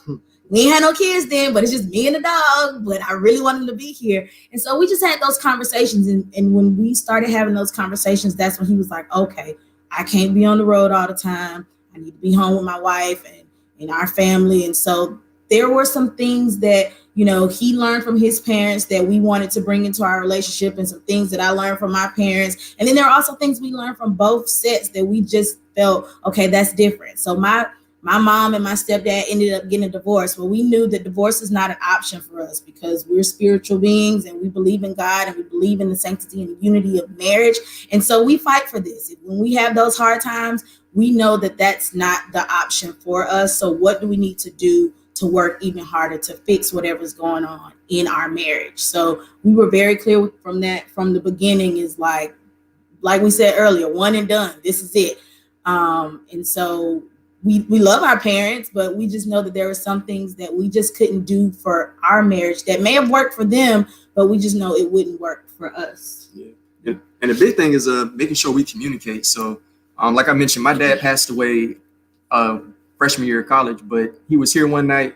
He was gone the next a few hours after that. So I can't even say he was gone the next morning, but literally went to bed, good night, love you. A few hours later, he transitioned. So, you know, that relationship was wonderful, but at the same time, I always knew that moving forward, whenever I got into a serious relationship regarding marriage, that I want to make sure that I never leave anything on the table when it comes to my relationship with my wife. So if I come home from work and she's upset, or if I say something that may, you know, irk her nerves and whatnot, I'm not going to let us go to bed at night with that being on her mind or on my conscience, because I don't know if she's going to be here the next morning. And, you know, the last thing I want to regret is wishing I went back and made amends or spoke my piece or whatever it was, when at that point, you know, it's too late. But, you know, communication is key. And then I watched my mom take care of my dad when he became too sick to work. She took care of him all the way till his passing. So, you know, just seeing that for better or for worse in action let me know that, you know, in my wife's best times, in her worst times, and there have been times we've been in the hospital, you know, I've always been there. There's times I've been in the hospital with emergencies and she's been right by my side. So, you know, understanding that's what love is. It's an action word. It's not something you just say, but you really got to show it and do it. So, great examples that everyone's being able to provide, you know, from their upbringings. Something I did want to touch on may shake the table a little bit, but gender roles, that's another conversation that people have a lot. Just in general, you know, with millennials, we don't do a lot of things like our parents did. My wife calls me Cinderfella because I was in a single parent household, and I was raised, you know, in the summertime, you better be up by a certain time. You know how your mom used to write on the back of the mail. You need to do this, get this done, get that done. I need lines in the carpet when you vacuum before you get home. And it's a good thing because all of that transition over, you know, to our household, and it takes a load off of her because I'm cooking, I'm cleaning, I'm doing laundry, doing it, staying up with the kids at night, doing what we have to do. So how do you guys feel about gender roles, and how do you guys approach it within your relationship? I'll say there isn't any over here. No. Like we just got to maintain this house, you know. So if clothes need to be washed, you know. If Shanti doing papers and I'm noticing she working and she got a bunch of papers and stuff, I'm gonna jump in and do laundry. I'm gonna wash dishes. I'm gonna cook. It don't matter to me, you know. When it's time to cut grass, Shanti gone. Sometimes she jump out there. When I'm out there washing cars, Bougie need some help wash the cars. So, you know, roles around here. We just got to maintain this house and keep this thing moving. Both in this. That's one of the things. I was raised by women, Like my daddy didn't have to do certain things, and I ain't like that. I was just like, that shouldn't matter. So I didn't want to bring that into my marriage. So that was one of the things when I met him, and we actually started living together, and I realized, I was like, oh, he neat, he clean, like he can cook real good. I was like, yeah, because I knew that all of that wouldn't be on me, and it wouldn't be just my responsibility, because that's not how a household works. Yeah, my mom intentionally instilled in me that she kind of was just like, I didn't want you to be dependent on nobody to have to do anything for you, and you need somebody to wash your clothes, cook for you, and all these things. Then my father was a military person, so you can just put whatever your mind, however you think of a military person. But I had a lot of structure in my life, so just being able to just maintain a household, that's just what it is for me, in my perspective. Quick question for you, Marvin, was something that you just said on with how your mom raised you, and she basically didn't want you to be as dependent on others for anything. Do you think once you got older and you began dating and got into relationships, did that affect you allowing other people to kind of take control of things from you? Yeah, from you I being would so definitely. independent?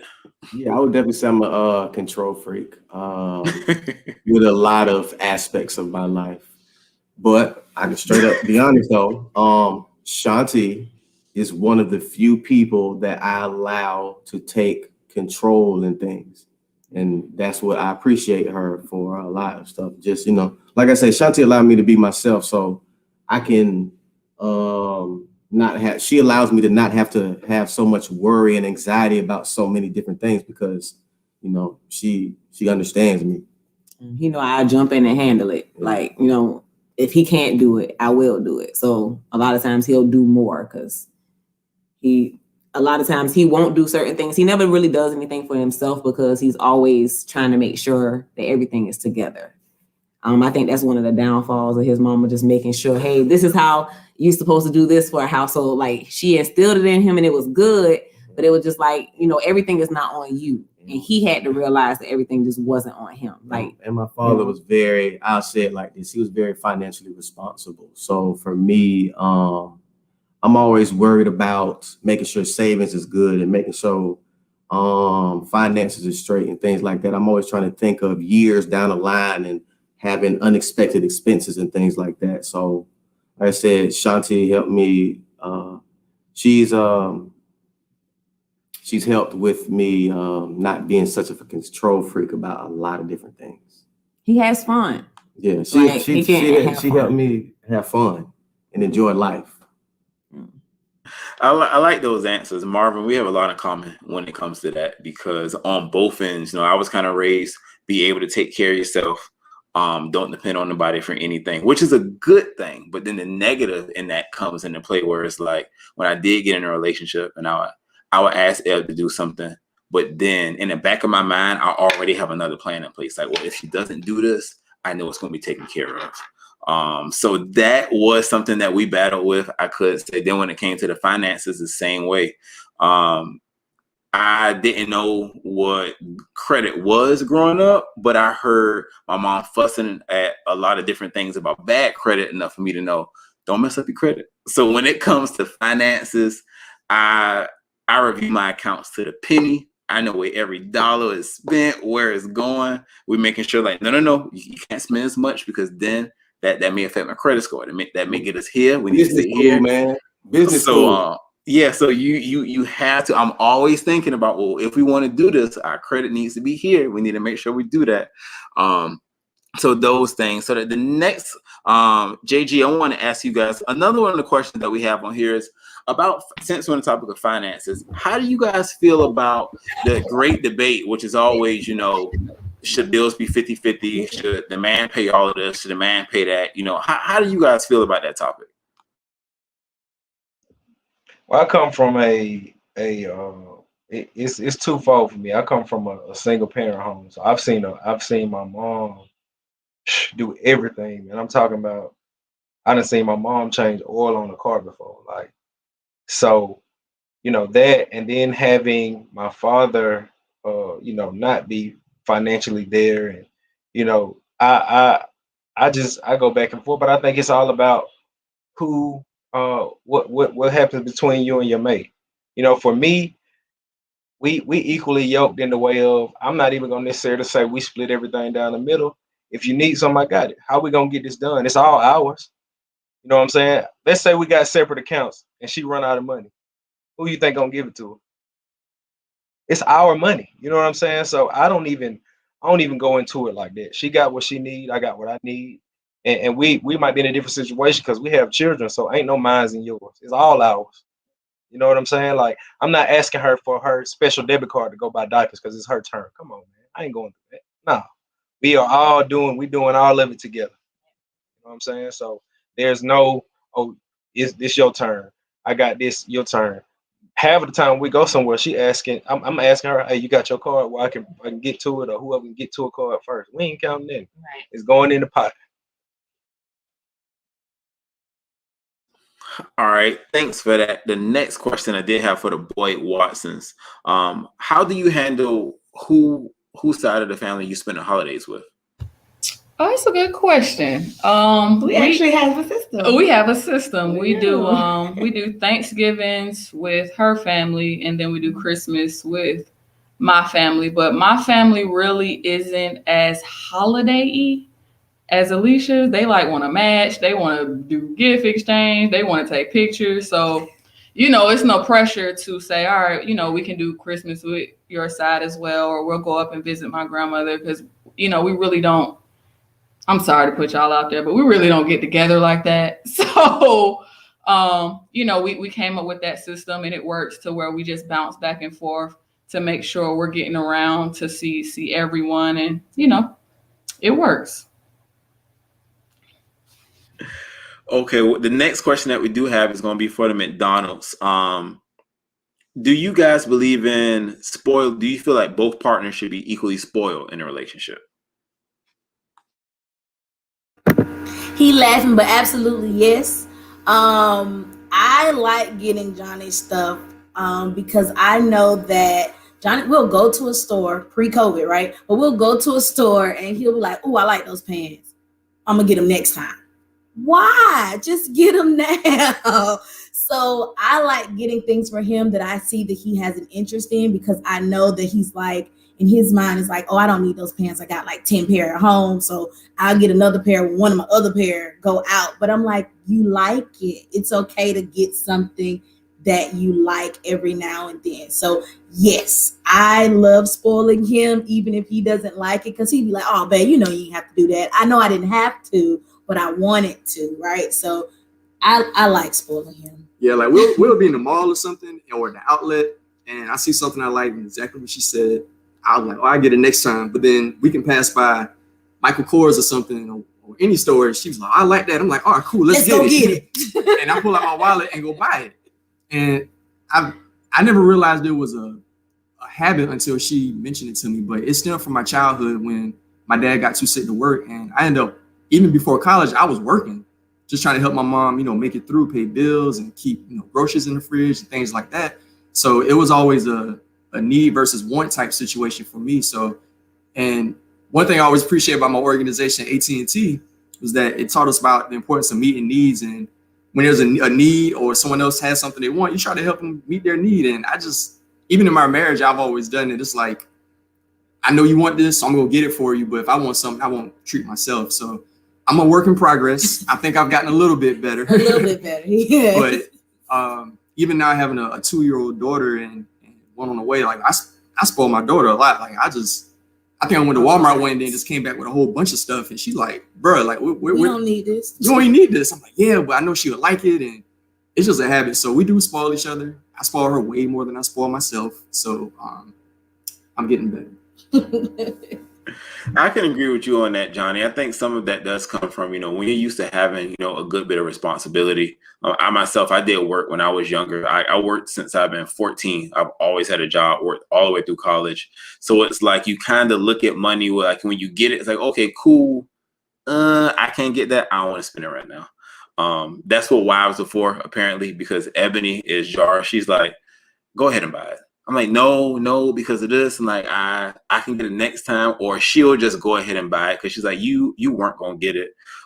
She's like, what you hold on to that money for? Like, go ahead and spend it. But then Johnny, I'm the same way. You know, when it comes to kids, for some reason, me and Landon loves cups. And like, if I go in a store and I see like a Toy Story or a Paw Patrol cup or something, I'm like, oh, let me get this. And she's like, why did you buy him another cup? He has like 5. Like, I know, I like it though, you know, it's cool. It's a kid, it's $5, you know, let's do something like that. So one last question, then we're gonna do closing remarks. The next question is, how are you guys making, you know, us and me time during everything in the pandemic right now?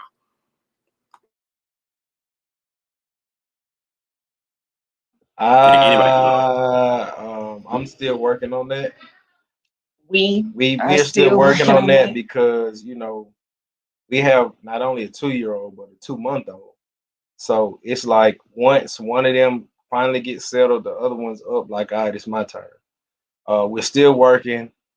It's in the middle of COVID, but we have definitely understood and accepted the need to do that in the last 3 or 4 months. And we working on it. I can't give you a specific answer, but we know it's definitely a need, and we are working towards that. Because, you know, it's you know, it's a pandemic, so you can't go nowhere. You know what I mean? So our kids are there with us all day too. So we doing the daycare, we working. We're trying to figure it out. Yeah, that's you can get wrapped up in kids. You know, you can just get wrapped up and you're not paying attention because just like you all, I have a similar situation. We're both working from home. My son just started going to school for the first time Monday, and it's like the house is quiet.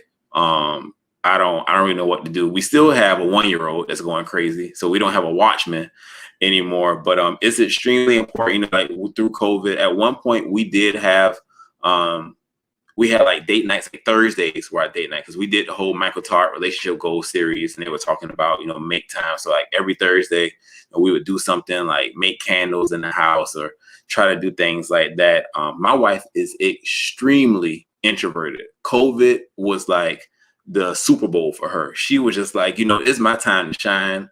I don't like people. I don't like going nowhere anyway. So yeah, we about to Harlem Globetrotters this thing right now.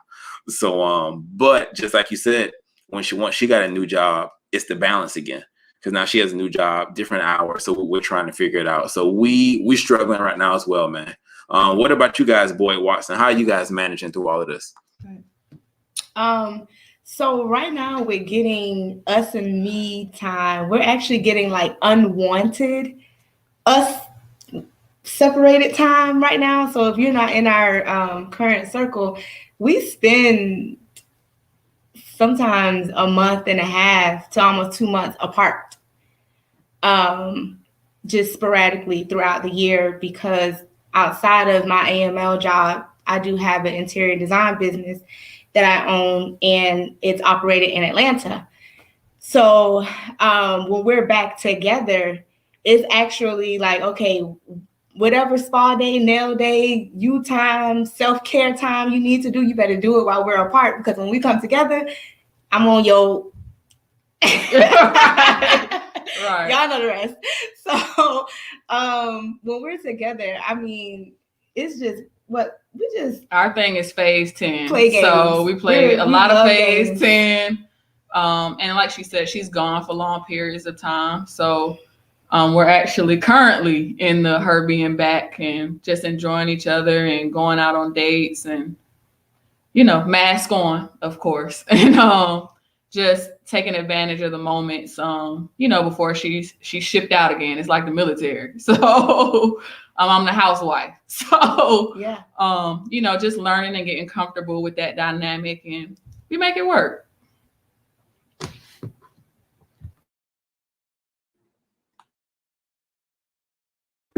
All right, so for us, I am working from home, and so our daughter is home as well. But I also have an autoimmune disease, so we want to go out, but because of my health, it's safer for us to stay in. So we may do like one day out and Grammy will watch Jada, and we can go out for dinner, but then we coming right back, like sanitize everything, clean everything, just because of my health. But we do find things to do in the house. We love Phase 10. We are still the social beings in our group. So we've been planning like social game nights with our friends and stuff like that to kind of spend time with them as well, but also finding things for us to do. So we just got to find a little bit more for us to do in the house, because I've been in the house since March of last year. So I'm hitting a year of being in the house. And, that in itself is a lot, because you want to go outside, you want to do things, but I just can't, especially not being pregnant now. It's really not good for me to be out. So we do find time to, whether we put her to sleep and we sit and we watch one of his favorite shows or my favorite shows or favorite movies, we find that time for us to kind of be married. Like the Grissons, we have a second child coming up this summer. So we'll have a 2-child household. So it may look a little different then, but we were just talking about it yesterday, how we used to go on a lot of trips pre-COVID. And so when this is over, we were like, man, we need to go on a trip, because I just can't trust anything right now. And I see a lot of folks going out, but I just can't trust it. So once we get to that point, then that's one of the big things that we want to do, is take a husband and wife trip, no kids. Well said. Well said. That sounds good. That sounds really good. Make sure you put like an astronaut suit or something on when you go out. We don't want you getting sick. We want to go through, make sure sis is protected by all means. For all means. Pope, so what about you guys? You guys just look fun. I went to you guys' house a long time ago when I was still in Savannah, and it was like a game night or something, and it was fun. So I just know you guys are having fun. So what are you guys doing? Actually, we haven't really been doing anything during the pandemic, except school and work for the most part. I think it's movies and music. Yeah, we love movies and we love playing music. So any day you come over here, it's gonna be some music playing. I'm probably gonna be dancing around the kitchen, with the dogs, and like we have our different shows every week. Of course, Power is gone, but it'll be back soon. That's our show for Sunday. And I'm gonna keep it a whole buck. It's my guilty pleasure show, y'all. RuPaul Drag Race. I've been watching that faithfully now. Bruh, for seasons. It's good though. It's so good. It's you a good hear show. Me? You hear me? Me and Shanti. We crack up every Friday. Every Friday. Straight up every Friday. It's on VH1. Watch it. But we have our shows. It's funny. Because I would watch it. I watched it since season 1, and he would never watch it with me. And then all of a sudden, one day he just happened to be there. He was like, "Oh, they funny," and I'm like, "They men. Yeah, they just wear women's clothes." Like, I've been cracking up and watching ever since. So, we just kick it, chill, watch TV, movies, and music. That's kind of really our thing. Yeah, and we, for the most part, he's working virtually like half a day. So he has to go in. And then he comes home, of course, because he has Crohn's and he can't be around a lot of people, even though Georgia Southern act like they can't hear that. And I hope y'all hear me. But for the most part, we try to stay safe. I'm taking care of my grandma. If anybody knows me, they know I love Gigi. So we try to stay as safe as possible. And so we'll order food, pick it up, come here, watch TV. And that's our thing right now. And it'll probably be my thing for a while, even after all of this is over. I'm a little scared. I'm not even gonna lie, Marv. I like that, Marvin. I've been bouncing a lot of stuff off of you all night, fellas. What are your guilty pleasure shows? I'll tell you guys, and I am not ashamed. I watch Housewives of Atlanta. It's nothing like watching. He used to. He stopped. He don't like them no more. It's nothing like. I really don't really like it that much now. I'm not really the biggest fan, but I like watching somebody else's life got a whole bunch of stuff going on and mine just boring. I'm just like, you know what?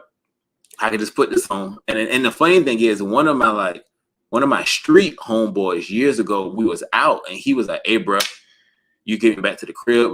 Housewives about to come on." And I was like, he's like, "Hey, man, you better watch it." So I watched it after he told me about it. So, hey, fellas, it's all right. What about you, Johnny? What's your guilty pleasure show? Man, so Jorah loves like the Housewives of Atlanta and Married to Medicine and Loving Hip Hop. I think she watched all of them, honestly. But at first I couldn't get into it. And then one day I just sat down with her and I started watching it. And I was like, "What they say?" And they say some crazy stuff on the shows, but it catch your attention. And next thing you know, you kind of pulled into it, and it's real entertaining too. And so I think probably out of the most what Jorah, I'll watch Real Housewives of Atlanta. What's the other one? Married to Medicine. Yeah. And I think that's about it, really. I don't watch Love and Hip Hop much, but those two in particular I watch. They're pretty entertaining to me. So there it is. Don't tell nobody.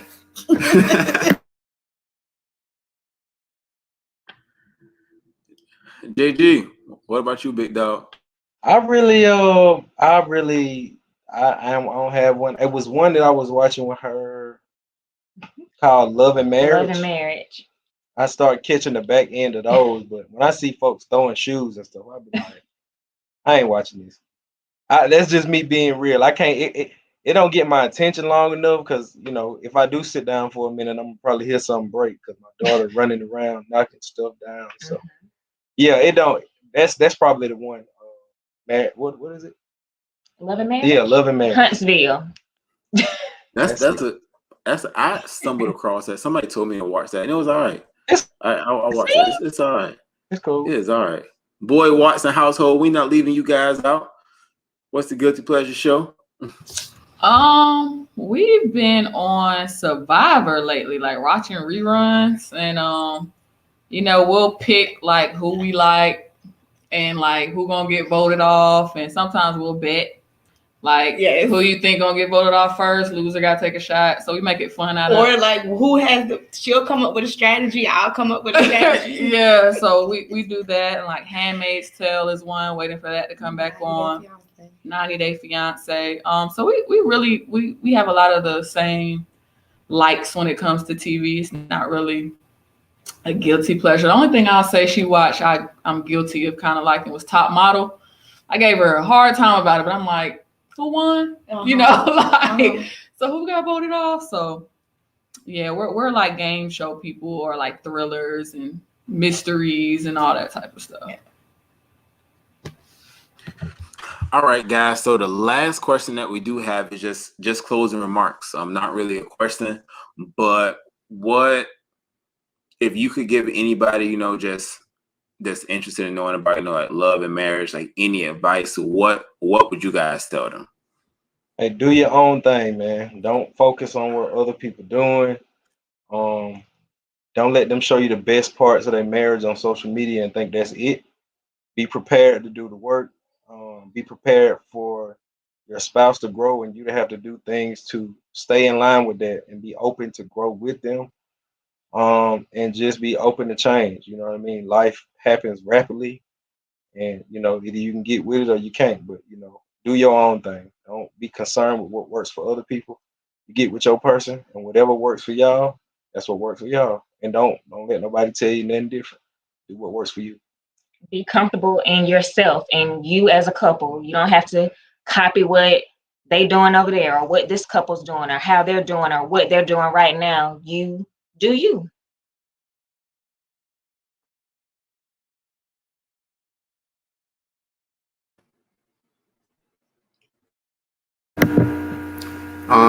The Grissams hit the nail on the head with that one. That was, well said. And I think what I would just add on top of that is, be genuine, love one another, and don't tell everybody your business either. Yes. I think that's key. Everybody don't need to know your business, whether that's putting on social media or whatever, group chats and whatnot. I know we all have our outlets, as we discussed in this forum tonight, with the fellas and the ladies and so on and so forth. But everyone don't need to know every single thing. Keep your marriage, because everyone that you might think is in your corner may not even be in your corner. So you got to protect your household, protect your family, protect your marriage. And then, like was said, don't always compare your relationship to what everybody else got going on. Everybody's relationship is different, and your approach to your relationship or your marriage is going to be different too. So, and you'll learn that as you go through your process. But be transparent, always communicate openly, and then don't be quick to give up, because marriage is not easy. It's a process. It's gonna be some good days. It's gonna be some bad days. I think JG said earlier, it's work, and it's gonna take a lot of work too. So, taking, I would say, the advice and the stories that you all have gotten tonight, taking that stuff to head and really meditating on some of the stuff we shared and doing some self-assessing will help you prepare for that next step you're preparing to take in the future. So just glad to be here. Glad we can share and maybe help somebody tonight through our stories. Yeah. Hold on. No, Alicia, my bad.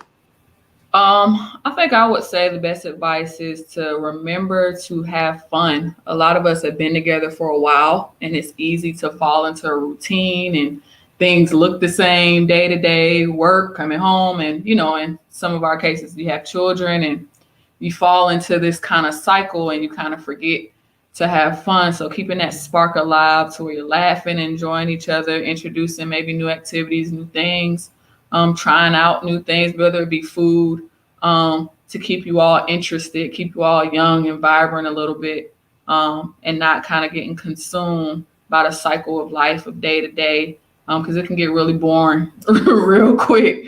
So yeah, just have fun. You got something?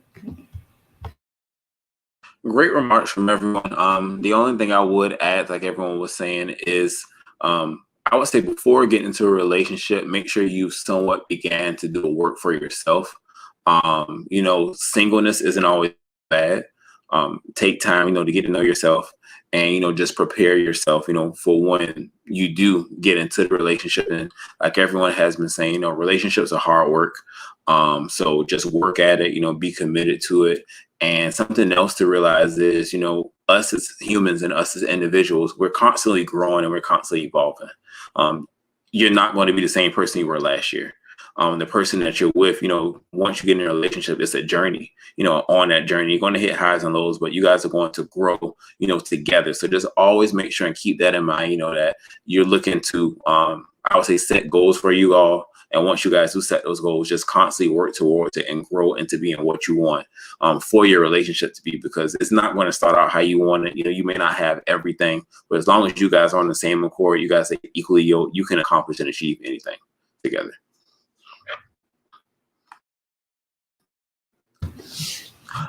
So that is it. It's a wrap, everyone. I would like to thank everyone for taking the time out to join Paws for Love and to get into this really, really deep, conversation around Black love, because I don't feel like this is promoted a lot, within culture at this moment. And we have a lot of individuals that are still looking to be in relationships, or may just want to hear some things that they can do for their relationship. I think each of you all did a great job, so give yourselves a hand. Any businesses that we want to promote at this moment, I know some of you all do have businesses. Of course, everybody shop Active Dad, theactivedad.com for your dad gear. JG, you want to promote something? The Millennial Guide to Survival. It's my first book, still available on Amazon. Check it out if you get a chance. Okay. Yes, Elusive Interior Designs. You can find us on Instagram at elusiveinteriors.com. It's coming soon, and if you need help, I am here. I am a small business rebranding specialist at the moment. I am doing also some PR and marketing work for small businesses in the area. So if you need me in the Low Country area, I'll go as far as Jacksonville to the bottom and as high as Atlanta to the top right now until I finish school. But if you are in Savannah and you need any hair removal services as far as waxing is concerned, Sugar Bear Savannah just opened up a second location in Richmond Hill. So definitely check us out at sugarbearsavannah.com. On Facebook, we're Sugar Bear Savannah, and so we are on Instagram as well. Uniquely Crafted is coming out soon. That is my DIY business, so look out for that on Instagram, and we'll start promotions for that as well soon. And I don't have a business, but I'm partnered with my wife. But I'm an educator. So if you have any loved ones, friends that's interested in going to college and just learning about the process of the college admissions process and the enrollment process, because I was a first generation student, so I know how that can be. So I'm always available for that support if you need it. Shout out to you, Johnny. Shout out to you. Yeah, I was gonna say something with like Johnny. I'm gonna rap with you a little later, Johnny. I got a little idea about something. I'm gonna rap with you later. Yeah, like Johnny, I don't have a business, but if your kid's bad, I am a therapist. Send them my way. I'll get them together. Straight up. Evidence-based practices. I got y'all. Alicia, you want to plug your website for your interior? Man, we're not leaving you out. It's Elusive, ELUSIVEINTERIORS. Elusive Interior. All right, so everyone's names is also in the chat box as well. So reach out, support One SSU. We were supporting Black businesses 24/7 around here. I would just like to say thank you all for your time. You know, we did go a little over, but it was worth it in the end. And we hope you all have a great evening. Thank you for having us. Appreciate it, Thanks man. for having us. Stay Bye, y'all. Love y'all. Stay safe. Keep your mask Thank on. everybody. We appreciate it. Come on, keep your mask on.